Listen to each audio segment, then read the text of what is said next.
আসসালামু আলাইকুম। আমন্ত্রণ বাংলা ভিশন সংবাদে আপনাদের সাথে আছি আমি পৃথা ইসলাম কটক। শুরুতেই বিআরবি কেবল সংবাদ শিরোনাম। করোনায় একদিনে অর্ধশত মৃত্যু, ৬,৮৩০ জন শনাক্তের রেকর্ড। স্বাস্থ্যবিধি না মানার কারণেই এই ভয়াবহতা বলছেন বিশেষজ্ঞরা। করোনার ভীতির মধ্যেই হলো মেডিকেল ভর্তি পরীক্ষা। স্বাস্থ্যবিধি মানছে না লঞ্চে, ভাড়া বৃদ্ধিতে মালিকদের পোয়াবারও বিপরীত চিত্র রেলে। করোনা মোকাবেলায় দলীয় নেতাকর্মীদের মানুষের পাশে দাঁড়ানোর আহ্বান ওবায়দুল কাদেরের। দেশের স্বাস্থ্য ব্যবস্থা ভেঙে পড়েছে বললেন মির্জা ফখরুল। রমজানকে সামনে রেখে আরও চড়া নিত্যপণ্যের বাজার। ভারত থেকে আমদানির পরও কমছে না চালের দাম।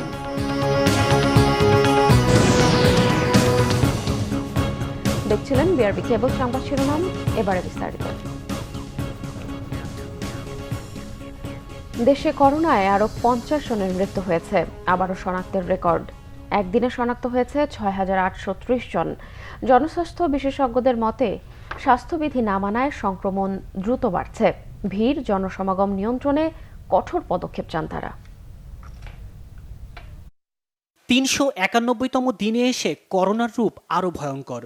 শুক্রবার স্বাস্থ্য অধিদপ্তরের প্রেস বিজ্ঞপ্তিতে জানানো হয় আরও ৬,৮৩০ জনের করোনা শনাক্ত হয়েছে, যা একদিনে করোনা শনাক্তের রেকর্ড। দেশে মোট শনাক্তের সংখ্যা দাঁড়ালো ৬,২৪,৫৯৪ জনে। এ সময় করোনায় আরও ৫০ জন সহ মোট মৃতের সংখ্যা ৯,১৫৫ জন।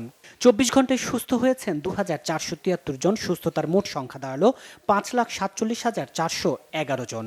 ২৪ ঘন্টায় নমুনা পরীক্ষা বিবেচনায় শনাক্তের হার ২৩.২৮, সুস্থতার হার ৮৭.৬৪ ও মৃত্যুর হার ১.৪৭। এমন বাস্তবতায় জনস্বাস্থ্য বিশেষজ্ঞ ডাক্তার লেলিন চৌধুরী বলছেন, স্বাস্থ্যবিধি না মানারই খেসারত দিতে হচ্ছে। করোনার অতি সংক্রমণশীল বৈশিষ্ট্যের উপস্থিতিও পরিস্থিতিকে নাজুক করে তুলেছে। একদিকে ভিড় জনসমাগম হয় এমন সমস্ত কার্যক্রমকে নিয়ন্ত্রণের ভেতর নিয়ে আসতে হবে, অন্যদিকে স্বাস্থ্যবিধি মানতে উৎসাহিত এবং বাধ্য করার জন্য আইন শৃঙ্খলাকারী রক্ষাকারী বাহিনীকে পথে নামাতে হবে। একই সাথে টিকা নেয়ার ব্যাপারেও মানুষজনকে উৎসাহিত করতে হবে।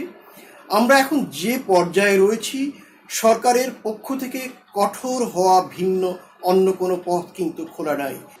স্বাস্থ্যবিধি মানায় কোনো আপোষের সুযোগ নেই বলেও মত জনস্বাস্থ্য বিশেষজ্ঞদের। তাইমুর রশিদ, বাংলা ভিশন, ঢাকা।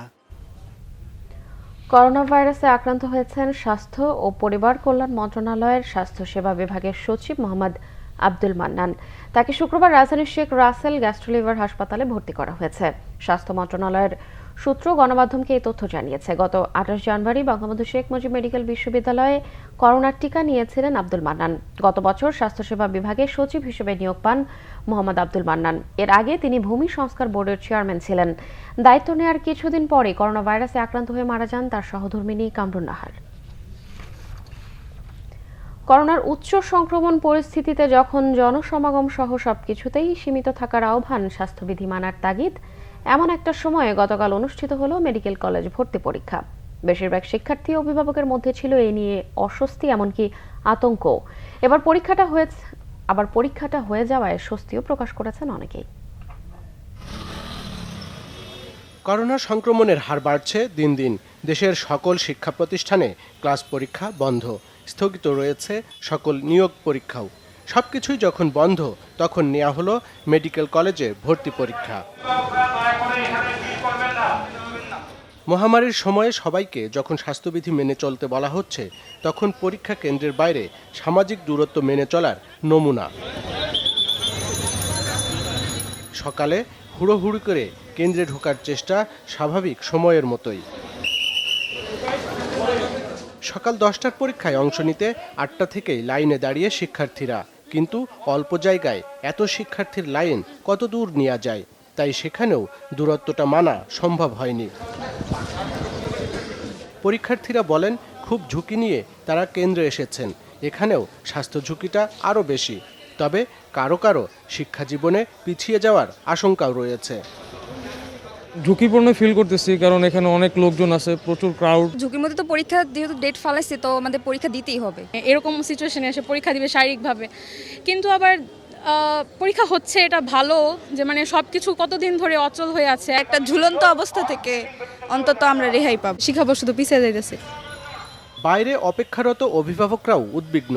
তারা নিজেরা সামাজিক দূরত্ব মানতে পারছেন না, ভয় পাচ্ছেন সন্তানদের জন্যও। তাদের বেশিরভাগেরই মন্তব্য, পরীক্ষাটা পরে নিলেও চলতো, সংক্রমণটাকে আমলে নেওয়া দরকার ছিল। আবার কেউ বলেন পরীক্ষাটাও জরুরি। বাচ্চাকে একা ছাড়তে পারিনি, আমরা বয়স্ক মানুষরাও আসছি, বাবা মায়েরা। এটা যেটা ঝুঁকিপূর্ণই আমি মনে করি। এটা সব যখন আটকে আছে, এটা আর কিছুদিন পরে নিলেও হয়তো খুব একটা ক্ষতি হতো না। আমরাও তো কনসার্ন অ্যাবাউট দেয়ার হেলথ, যে তাকে লেখাপড়া এই বছরই শেষ করতে হবে এমন না, জীবনটা সবচেয়ে বড়। এখন পড়াশোনার সময়, এই সময়টা যদি পিছিয়ে পড়ে তো মানুষের শিক্ষা জীবন তো অনেক পিছিয়ে পড়বে। ইয়ার লস আছে, ছেলেপেলেদের আপনার ক্ষতি হয়ে যাচ্ছে, হ্যাঁ, কিন্তু সেই ক্ষতি তো পোষানো যাবে না, কিন্তু যদি জীবনই না বাঁচে। কেন্দ্রের দায়িত্বে থাকা ব্যক্তিদের দাবি, স্বাস্থ্যবিধি অনুসরণের চেষ্টা করা হয়েছে। এখানে ছাত্রছাত্রীর সংখ্যা অনেক বেশি এবং লাইন সেই আপনার অনেক দূরে থেকে শুরু হয়েছে, মেইন রোড থেকে শুরু হয়েছে। তাদেরকে বলা হয়েছে সামাজিক দূরত্ব মেনটেন করে ঢোকার জন্য। তো তারপরেও আমি বলবো কোনো জায়গায় হয়তো একটুখানি ব্যর্থ হয়েছে। তো আমরা চেষ্টা করেছি। 47টি প্রতিষ্ঠানে 4,350টি সিটের বিপরীতে এবছর 1,22,874 জন পরীক্ষা দিচ্ছে। আরিফুল হক, বাংলা ভিশন, ঢাকা। লঞ্চের স্বাস্থ্যবিধি মানার শর্তে 60% ভাড়া বাড়ানোর সিদ্ধান্ত যেন লঞ্চ মালিকদের জন্য পোয়া বারো। লঞ্চের ডেকে শারীরিক দূরত্ব মানা তো দূরের কথা, সরকার নির্ধারিত স্বাস্থ্যবিধি যেন কাজের গরুর মতো, কেতাবে আছে গোয়ালে নেই। অথচ ভাড়া ঠিকই বেড়েছে 60%। আর রেল স্টেশনে স্বাস্থ্যবিধির বালাই না থাকলেও ট্রেনে যাত্রীদের বসানো হচ্ছে স্বাস্থ্যবিধি মেনেই। দেখা আছে কোথায় একটু দেখান তো।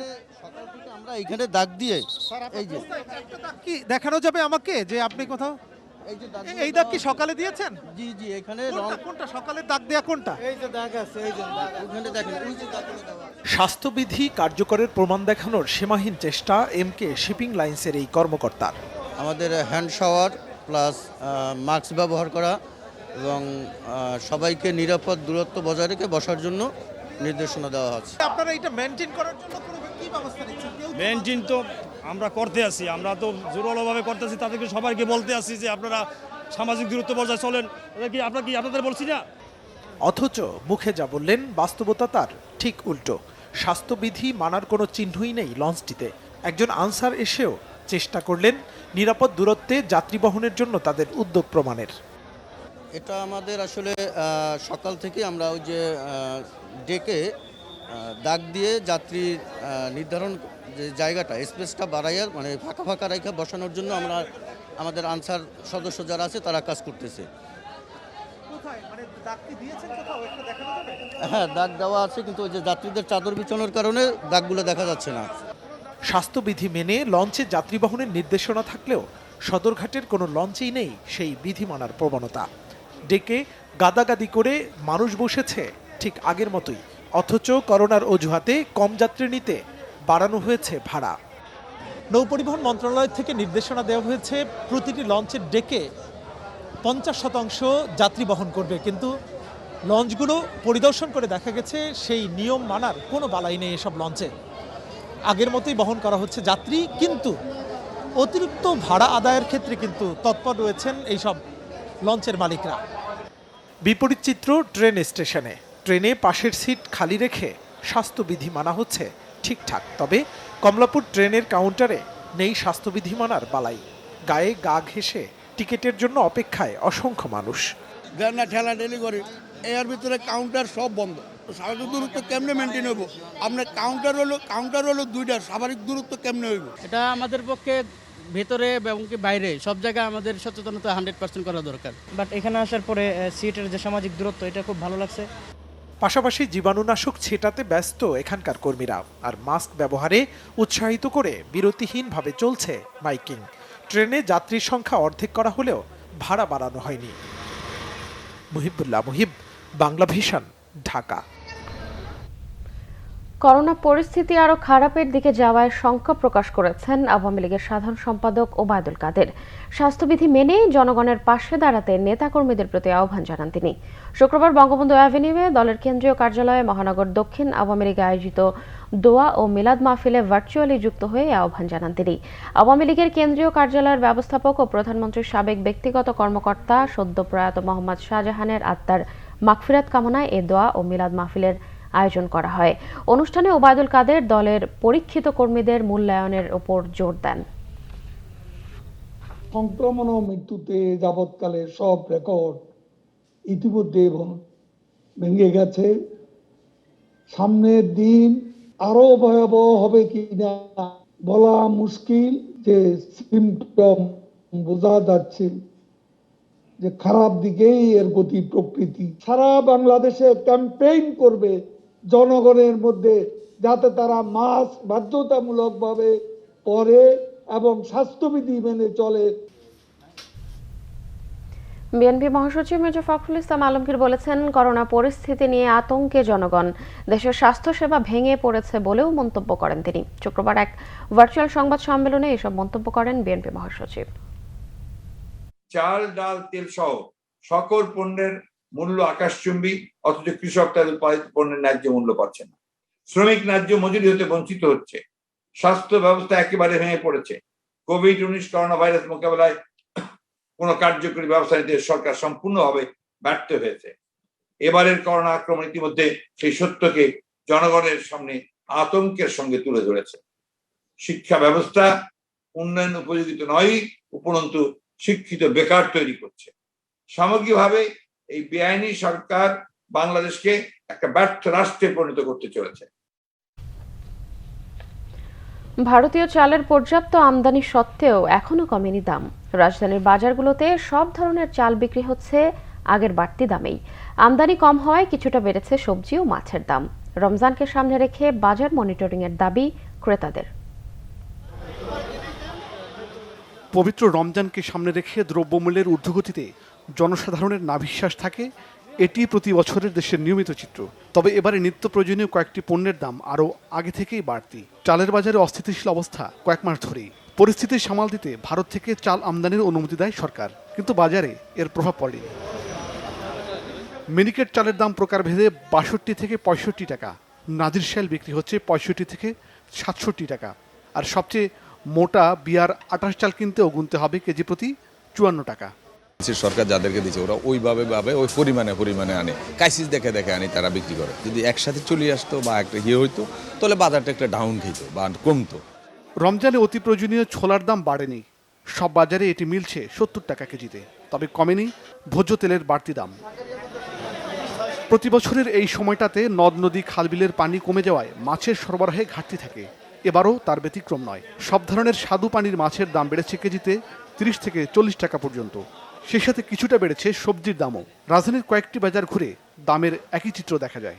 উস্তা হচ্ছে ৫০ টাকা কেজি, পটল হচ্ছে ৫০ টাকা কেজি, বেগুন ৪০, শসা ৪০, তার ভেন্ডি ৫০ টাকা আছে, সিঙ্গা ৫০ টাকা। যে কোনো মাছের ভিতরে ৫০ টাকা বাড়তি। এই যে মনে করেন যে ট্যাংরাইটি আগে বেচতাম ৫০০ টাকা কেজি, এখন ৬০০ টাকা কেজি বেচা লাগে।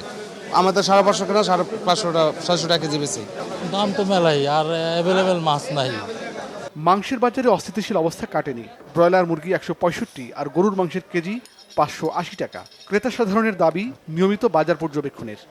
মনিটরিং সিস্টেমটা তো নাই আসলে, অ্যাকচুয়ালি খুব কম। মাঝে মধ্যে দেখা যায়, সবসময় দেখাও যায় না। আল্লাহ সবাই যেভাবে চালাইবো আমাকে সেভাবে চলবে। আমি যদি বেশি জমা করি আমার পয়সা আছে, কিন্তু গরিব মানুষে কি করবে, তাদের কষ্ট হবে। সচেতনতা বৃদ্ধি করতে হবে। দ্বিতীয়ত কেনাকাটা যেটা স্বাভাবিক সেটা করলেও আমি মনে করি না যে দ্রব্যমূল্যের বাজারে অস্থিতিশীল পরিস্থিতি হবে। মাইনুল শোভন, বাংলা ভিশন, ঢাকা। ব্যবসায়ীদের শীর্ষ সংগঠন এফবিসিসিআই নির্বাচনে পরিচালনা পরিষদের ২০২১-২৩ মেয়াদের নির্বাচনে ৮০টি পরিচালক পদের বিপরীতে প্রার্থী হয়েছেন ৮৩ জন। এর মধ্যে মনোনীত পরিচালক পদে চেম্বার গ্রুপে ১৭টি এবং অ্যাসোসিয়েশন গ্রুপে ১৭টি পদের বিপরীতে ১৬ জন করে মোট ৩২ জন প্রার্থী হয়েছেন। ভোটের মাধ্যমে নির্বাচিত হওয়ার জন্য চেম্বার গ্রুপের ২৩ পদের বিপরীতে ২৫ জন এবং অ্যাসোসিয়েশন গ্রুপের ২৩ পদের বিপরীতে প্রার্থী হয়েছেন ২৬ জন। বাংলাদেশ শিল্প ও বণিক সমিতি ফেডারেশন এফবিসিসিআই নির্বাচন পরিচালনা বোর্ডের চেয়ারম্যান অধ্যাপক মোহাম্মদ আলী আশরাফ এমপি সহ নির্বাচন বোর্ডের সদস্যদের স্বাক্ষরিত প্রার্থী তালিকায় এই তথ্য পাওয়া গেছে। আগামী ৫ মে পরিচালক পদে ভোট নেওয়ার কথা রয়েছে।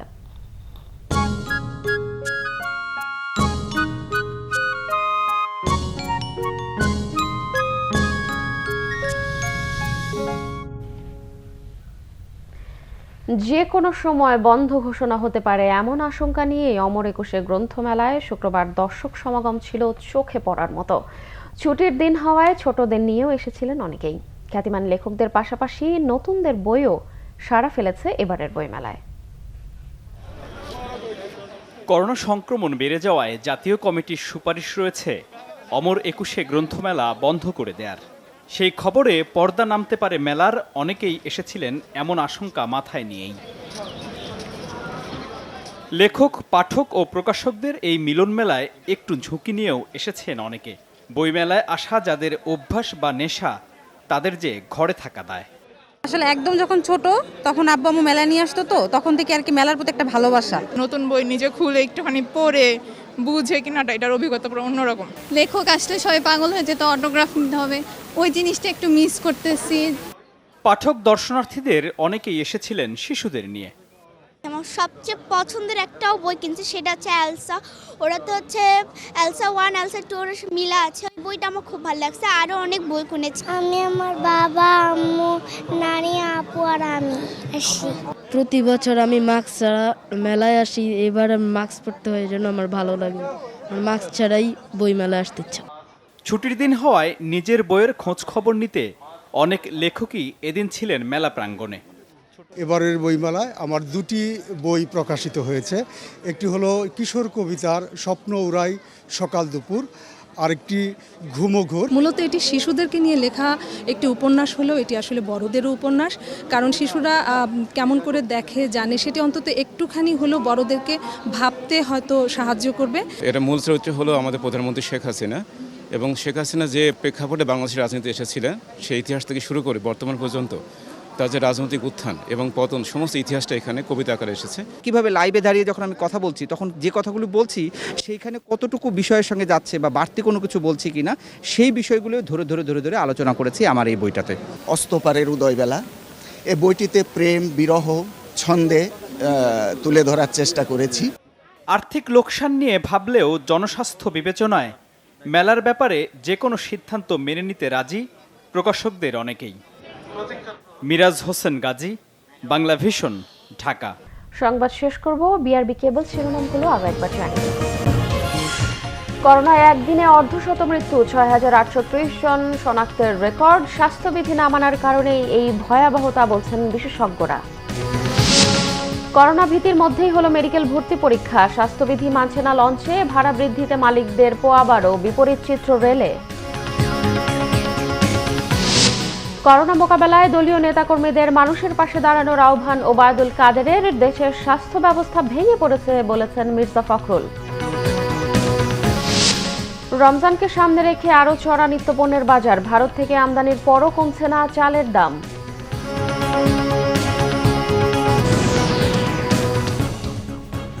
এই ছিল এখনকার মতো। পরের সংবাদ সকাল 10টায়, এর আগে 9টায় রয়েছে নিউজ টপ 10 দেখার আমন্ত্রণ রইল। এছাড়া বাংলা ভিশন সংবাদ ও সংবাদ সংশ্লিষ্ট অনুষ্ঠান দেখতে ভিজিট করুন www.banglavision.tv ও facebook.com/banglavision এবং সাবস্ক্রাইব করুন youtube.com/banglavisionnews। এতক্ষণ সঙ্গে থাকায় ধন্যবাদ।